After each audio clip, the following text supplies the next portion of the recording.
If you look at Christmas from a firefighter standpoint, you kind of understand the dangers that we see. You have a home and you're going to fill it with vegetation. You're going to wrap the vegetation in electricity. You're going to surround it with things that burn. You got the stove fired up with a lot of heat. You're doing a lot of cooking and maybe some eggnog is flowing. So there's a real danger for something to go wrong. So what we're going to do is simulate a candle that's been knocked over by a Christmas tree or some other. This could be a candle, it could be a cigarette, it could be anything that generates ignition, or this flame right here could also be a spark from an electrical outlet.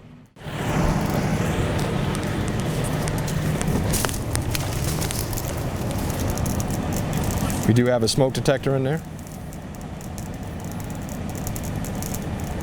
Set water in.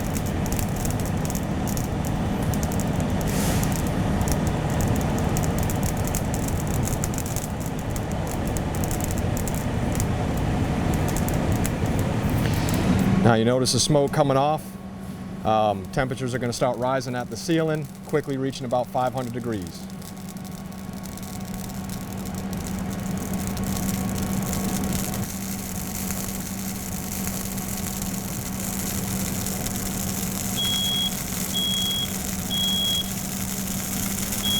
Now the family would be alerted. They'd be trying to get out of the house, and seconds count.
Temperatures at the ceiling are probably about 500 degrees. The doors are open, but the heat right now, if this was an actual enclosed room, would be banking down.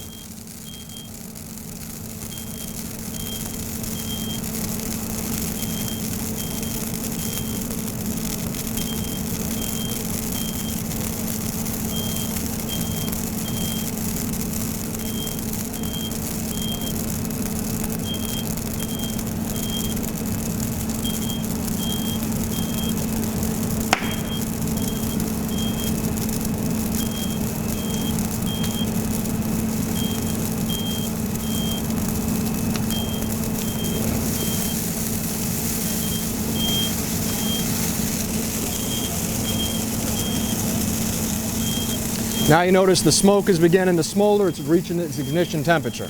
So the flames don't actually have to touch the sofa to get it to ignite. We're reaching the point what we call flashover. A little delayed in the flashover because the doors are open. If this had been more compartmentalized, we'd already have flashover.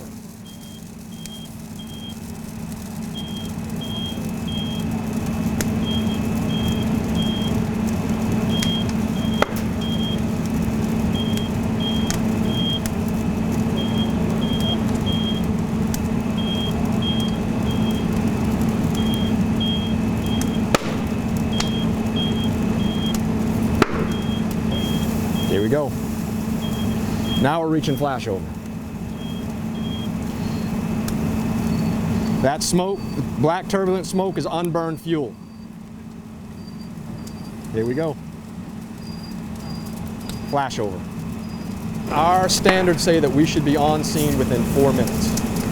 So now when you consider that, flashover is anywhere from 3 to 5 minutes.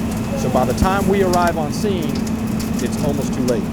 So we really advocate for people, the fire department's going to get there. We're going to do the absolute best we can to save you and save your home, but odds are we're not going to get there in enough time.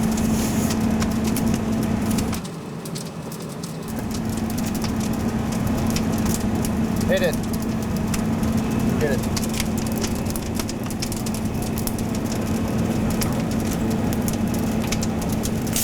small candle, a simple flame, within 5 minutes had an entire room engulfed in flames.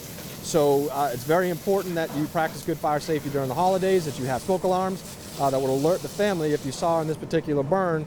From the time the smoke alarm went off until that room became untenable was only a matter of seconds. We encourage people to buy their Christmas tree, its very own smoke detector, just for the holidays, so the first wisp of smoke, you're alerted and you can go ahead and get out of the house. We're very concerned this time of the year because Christmas is almost here, so there's probably less attention paid to the appearance of the tree, less likely they're being watered and taken care of like they were when you first brought it into your home. So long as it's in your home, it needs to be watered, needs to be taken care of. Once it begins to dry, remove it from your home, take it out in the backyard. The county and different places within the city also have places where you can dispose of Christmas trees and turn it into mulch, which is what we definitely encourage you to do.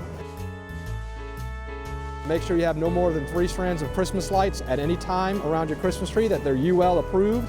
Duct tape, electrical tape does not work well on Christmas lights, and that they're plugged directly into the outlet, not into extension cords that are not designed to be permanent wiring. And as you can see from this Christmas tree, the way it went up, don't put your Christmas trees near your exits where people are trying to get out because you're not going to be able to get out. So make sure your Christmas tree is properly placed.